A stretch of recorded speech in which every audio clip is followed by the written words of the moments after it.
আসসালামু আলাইকুম। আজকে হঠাৎ করে একটু অল্প কিছু রান্না করব। একদম হুট করে মেহমান আসছে, এখন বাজারে যাওয়ার তো আর সময় নেই।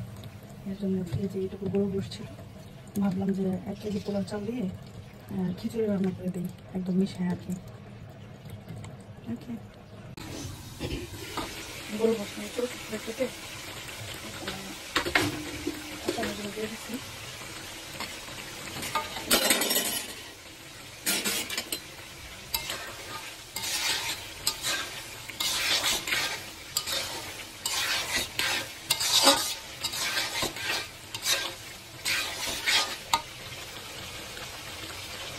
মাশাআল্লাহ, গোশত একেবারে কষানো হয়ে গেছে। গোশতটা আমি ছোটো ছোটো করে দিচ্ছি, তাড়াতাড়ি সিদ্ধ হয়ে গেছে। আর এখানে আবার একটু জয়ফল গুঁড়া দিয়ে দিচ্ছি। জয়ফল গুঁড়া দিলে পরে গোশতটা তাড়াতাড়ি সিদ্ধ হয়। এখন এখানে আমি 1 কেজি পোলাও চাল দিয়ে দিলাম। আমি কোনো ডাল দেবো না, ডাল ছাড়া খিচুড়ি আর কি।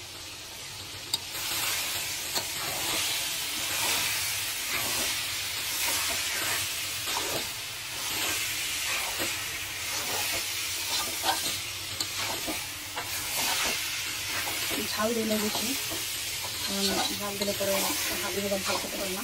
আমি খেতে পারি, আমার ছোটো মেয়েটাকে একটু ঝাল খাওয়া শিখেছি। কারণ দেখা যায় এরা একেবারে এত কম ঝাল খায়, তো খাবারগুলো আমি খেতে পারি না। আমি এবার একটু ঝাল খাই, এগুলো মেয়েদের একটু ঝাল খাওয়া শিখেছি, মেয়েদের।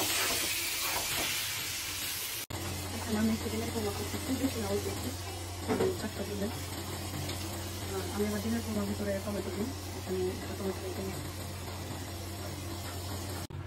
খিচুড়িটা একটু ভালো বসায় দিচ্ছি তাওয়ার উপরে, কেমন হয়েছে।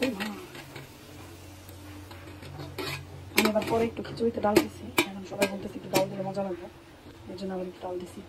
আলহামদুলিল্লাহ, খিচুড়িটা হয়ে গেছে, দেখেন মাশাআল্লাহ কত ঝরঝরে দিচ্ছে। আমার মেয়েরা কিন্তু খিচুড়ি অনেক পছন্দ করে। রান্না করছি মেহমানের উদ্দেশ্যে, আমরাও খাবো, ঠিক না? মেহমান আসলে একটু মজা মজার খাবার দাবার, এই জন্য প্রতিদিন মেহমান আসা হচ্ছে।